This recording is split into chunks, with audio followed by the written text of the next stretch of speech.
आज आपण बनवणार आहोत घेवड्याच्या शेंगाची भाजी। इथे बघा मी ताजी शेंगा घेतलेल्या आहेत घेवड्याच्या आणि त्याला आता निवडून घ्यायचे, स्वच्छ धुवून घेतलेला आहे। आता हे दोन्ही बाजूचे देठ काढून घ्यायचे आणि आत कीड आहे का बघायचं। हे शेंगाला शक्यतो कीड असतेच, ते काढून घ्यायचं, असं खोलून घ्यायचं आणि मगच मोडून घ्यायचं। इथे बघा सगळ्या शेंगा असे मी मोडून घेते हाताने। इथे शेंगा सगळ्या मोडून घेतलेल्या आहेत, हातानेच मोडून घ्यायचं, सुरीने वगैरे चिरायचं नाही शेंगा ती। इथे कढईमध्ये 2 ते 3 चमचे तेल घातलेलं आहे, त्याच्यामध्ये पाव चमचा मोहरी आणि पाव चमचा जिरे घालायचे आणि त्याच्यामध्ये 5-6 पाकळ्या लसूण ठेचून घेतले होते ते घालायचं।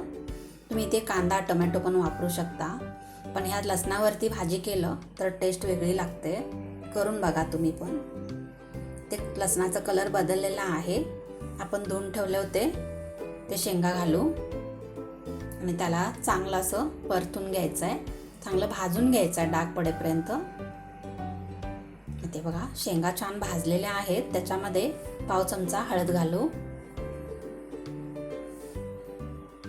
चवीपुरतं मीठ घालायचं आहे आणि इथे मी कांदा लसूण मसाला वापरलेला आहे 1 चमचा। तुम्ही जर मिरची पूड वापरला तर गरम मसाला वापरा। हे मिक्स मसाला चटणी आहे माझी, ह्याच्यामध्ये थोडे 2-3 चमचे पाणी घालायचं आहे, त्याला परतून घ्यायचं।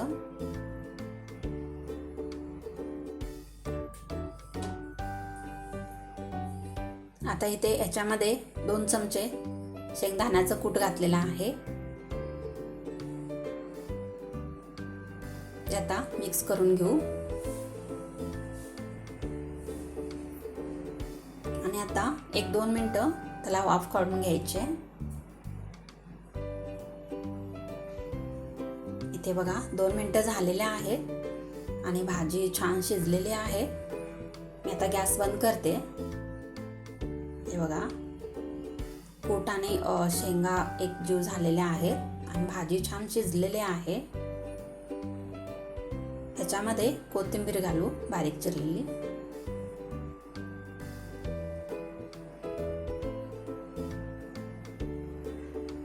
त्याला आता काढून घेऊ। हे तुम्ही चपाती बरोबर, भाकरी बरोबर, फुलकी बरोबर छान लागते भाजी ही, करून बघा। जर माझी व्हिडिओ आवडली तर लाईक शेअर सबस्क्राईब करायला विसरू नका।